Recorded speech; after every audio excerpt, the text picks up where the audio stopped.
Hai, berjumpa lagi dengan saya Rudy. Hari ini saya akan membagikan 5 tips untuk Brazilian Jiu-Jitsu White Belt. Sip. Api. Sip. Wih, cakep.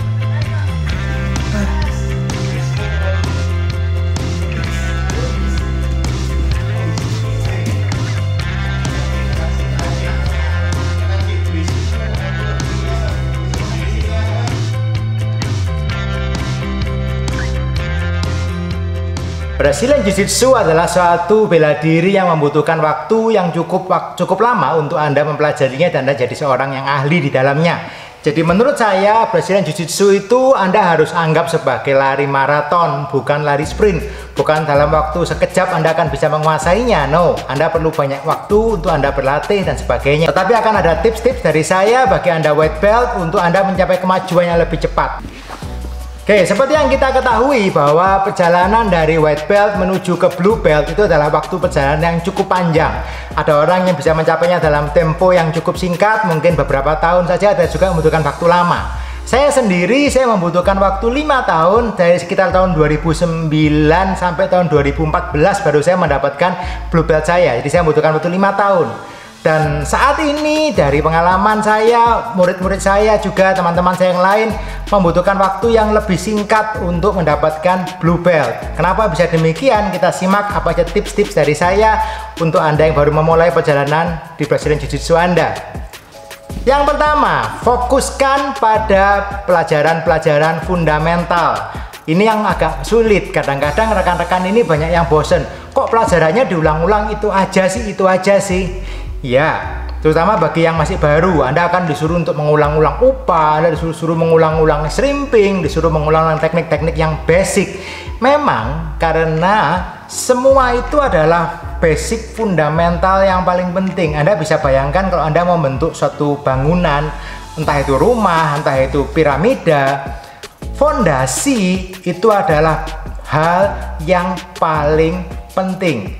Anda bisa ambil bayangan seperti ini. Kalau Anda membangun rumah, kalau Anda punya fondasi ini tidak kokoh, atau Anda punya fondasinya ini bolong-bolong, dalam artian di sebelah sini rapat nih, di sebelah sini ada lubangnya, di sini rapat lagi, di sini ada lubangnya, rapat lubang.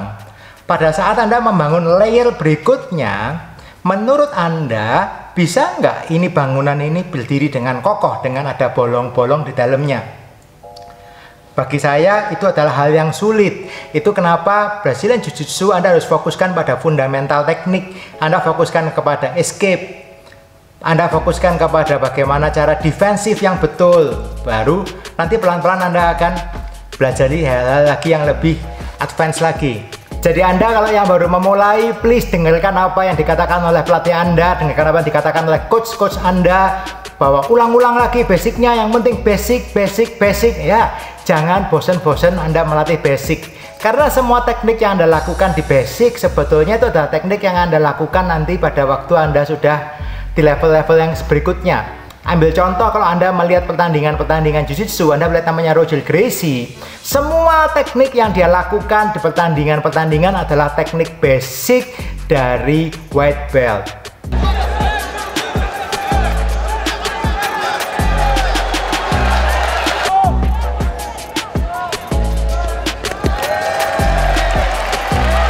Di sini saya punya satu konsep yang sangat menarik. How to do the white belt technique at the black belt level. Bagaimana Anda melakukan hal-hal yang basic itu, tapi Anda lakukan dengan presisi, Anda lakukan dengan speed, Anda lakukan dengan timing yang sangat tepat seperti seorang black belt. That's the point. Tips nomor 2 yang bisa Anda dapatkan adalah let go your ego. Ego ini yang membuat kita kadang-kadang lebih lama untuk belajar, karena saya merasa saya sudah bisa, saya merasa ini gampang lah, atau saya mungkin banyak hal-hal yang saya lakukan dulu di awal-awal. Nah, salah satunya juga kadang-kadang ada juga yang kita merasa ego, kita tidak mau tapping. Misalkan Anda sudah kena submission, Anda merasa masih bisa, Anda tahan, lalu Anda cedera, itu tidak ada gunanya. Dalam Anda belajar Jiu-Jitsu, Anda akan ngetap banyak. You will tap and you will tap a lot. Berapa kali saya ngetap sepanjang perjalanan saya belajar Jiu-Jitsu? Udah nggak ngitung udah. Siapa yang ngetapin saya? Udah nggak peduli saya. Ingat, di Brazilian Jiu-Jitsu Anda ngetap bukan berarti kalah. Tap berarti Anda belajar. Yang menjadi persoalan adalah saat Anda ngetap, Anda tidak belajar, tapi Anda malah mangkel. Waduh, saya kok ngetap ya? Saya udah ngetap ini, kurang ajar. Anda semakin lama, semakin seperti itu, semakin Anda tidak akan belajar hal-hal yang baru. Apa yang Anda dapatkan pada waktu Anda ngetap, bukan kita ingin membuli Anda, no. Tapi waktu Anda tap, Anda belajar. Di situ Anda mengalami minus. Anda ada permasalahan di situ. Misalkan Anda dalam pertandingan atau dalam sparring, Anda selalu kena yang namanya kuncian Americana. Apa yang terjadi? Kenapa Anda selalu kena Americana? Itu yang harus kita pikirkan. Berarti apa? Berarti tangan saya biasanya kemana-mana. Tangan saya sering naik ke atas, kena Americana. Naik ke atas, kena Americana. Apa yang harus saya lakukan di situ berarti? Tangan saya harus lebih rapat. Elbow in, defense. Anda akan lebih sulit untuk Anda kena Americana. Itu yang Anda bisa dapatkan, Anda let go your ego. Anda nggak bermasalah, saya ngetap karena siapa, tapi Anda belajar. Kenapa saya masih tadi kena tap? Oke. Gampang untuk diucapkan, tapi susah untuk dilakukan. Let go your ego. That's number 2. Tips nomor 3 yang saya sampaikan. Ingat selalu, position over submission. Ini hal yang kontroversial, dalam artian kadang-kadang ada yang utamakan yang penting musuhnya ngetap, yang penting kamu serang, attack. Oke, ya, saya nggak mau berdebat, banyak di Brazilian Jiu-Jitsu ada banyak konsep, tapi bagi saya pribadi, saya belajar bahwa position over submission ini penting, terutama bagi white belt. Kenapa? Analoginya seperti ini, Anda kepingin mendapatkan submission, Anda kepingin memenangkan sesuatu pertandingan, Anda ingin mendapatkan posisi yang lebih bagus.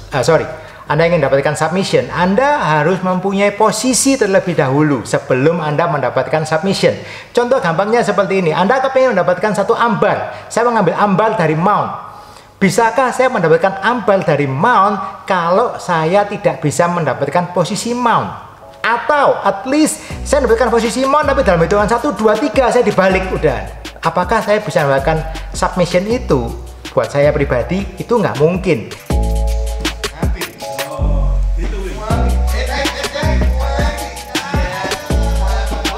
Saya harus bisa hold di posisi mount, saya harus bisa balance base, at least saya bisa 3 detik, 4 detik, 5 detik, sampai saya punya cukup waktu untuk saya bisa trap the arm, saya bisa ambil ambar. Kalau saya cuma dapat mount, tapi saya tidak bisa hold the position, saya cuma pokoknya dapat mount, saya mau langsung ambil tangan. Menurut saya, dari pengalaman saya, kemungkinan besarnya luput. Oke, kecuali nanti Anda sudah di level-level yang lebih tinggi, Anda punya speed yang lebih tinggi, Anda punya timing yang lebih bagus. Menurut saya itu bisa terbalik, itu bisa Anda abaikan. Tapi di white belt level, menurut saya position over submission is the best. Poin tips nomor 4, please forget YouTube dan semua fancy move. Oke, pada zaman saya dulu nggak ada yang namanya YouTube, nggak ada yang namanya fancy teknik. Kenapa? Yang ngajar aja nggak ada kok. Dari mana saya mau dapetin itu gitu loh. Mau video nggak ada tutorial, YouTube nggak ada. Yang bisa paling dapetin dari majalah, itu pun satu teknik. Oke, waktu itu saya masih ingat ada majalah namanya Black Belt Magazine. Paling saya beli itu pun kalau ada tekniknya Jiu-Jitsu paling cuma 1 teknik, 2 teknik, itu pun simple. Selebihnya yang saya dapatkan ya saya belajar di kelas. Oke, fancy teknik atau teknik-teknik di YouTube, di video-video tutorial itu sebetulnya bermanfaat nggak? Bermanfaat, tetapi kadang-kadang belum waktunya untuk Anda mempelajari teknik-teknik itu. Contoh, kalau Anda nonton pertandingan, nonton video-video, Anda nonton Mendes misalkan, Anda lihat, wow, Berimbolo, rolling, Miao Brothers, dan yang lain-lain, amazing. Bisa nggak dipakai at the black belt level? Yes, bisa banget. Tetapi apakah Anda saat Anda white belt Anda langsung bisa melakukan teknik tersebut? Menurut saya enggak. Contoh gampangnya sekarang, Berimbolo Anda tidak akan bisa melakukannya kalau Anda belum bisa main open guard. Spesifiknya kalau Anda belum bisa main yang namanya Della Riva guard. Kalau Anda belum bisa Della Riva God, terus Anda mau Berimbolo, apakah bisa? Menurut saya itu pun akan jadi ngaco banget. Basicnya nggak ada, kalau Berimbolonya gagal, Anda akan hancur banget di bawah. So, learn step by step from the basic. Lupain dulu teknik-teknik yang aneh-aneh itu yang Anda tonton. Ada jumping kimura, kan Anda nonton di jumping triangle dan sebagainya. Gimana caranya Anda bisa jumping triangle kalau Anda triangle aja belum bisa? Oke, hasilnya Anda sakit pinggang nanti kalau Anda jatuh. Oke, belajar step by step, jangan keburu-buru karena sekarang banyak sekali tontonan dan itu membuat Anda fokusnya terbagi-bagi. Fokus dulu apa yang diajarkan di kelas, that's the basic, pelajari dulu. Nanti akan Anda ada waktunya, Anda bisa belajar yang lebih fancy-fancy. Sip. Tips nomor 5 dari saya. Banyak-banyaklah bertanya dan tolong make notes. Tolong bawa catatan, Anda catat. Kenapa? Banyak orang yang kadang-kadang malu bertanya. Kalau saya malu bertanya, nanti pikir orang saya ini bodoh, nggak ngerti-ngerti. Atau terserah apa yang ada dalam pikiran Anda. Bagi saya, kalau Anda ada hal yang Anda tak jelas, Anda mau tanyakan di kelas, tanyakan aja. Tanyakan kapan Anda boleh bertanya. Pada waktu penjelasan teknik, silakan Anda tanya.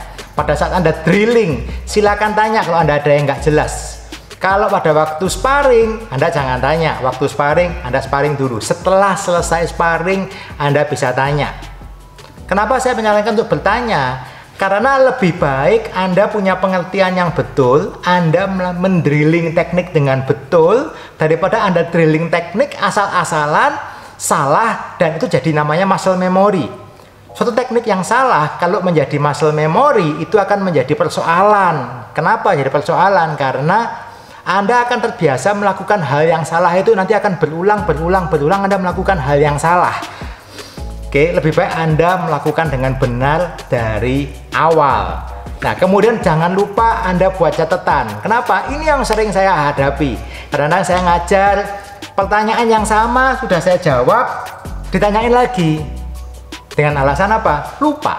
Kenapa Anda bisa lupa? Begini, kalau Anda cuma mengingat-ingat yang dikatakan, Anda mengingat-ingat sekian persen. Tapi kalau Anda mengingat-ingat sambil Anda membuat catatan, Anda akan merekam lebih banyak. Kemudian juga Anda di rumah Anda bisa baca-baca lagi. Oh ya, tadi saya melakukan ini harusnya begini. Anda akan merekam jauh lebih banyak daripada hanya diingat-ingat.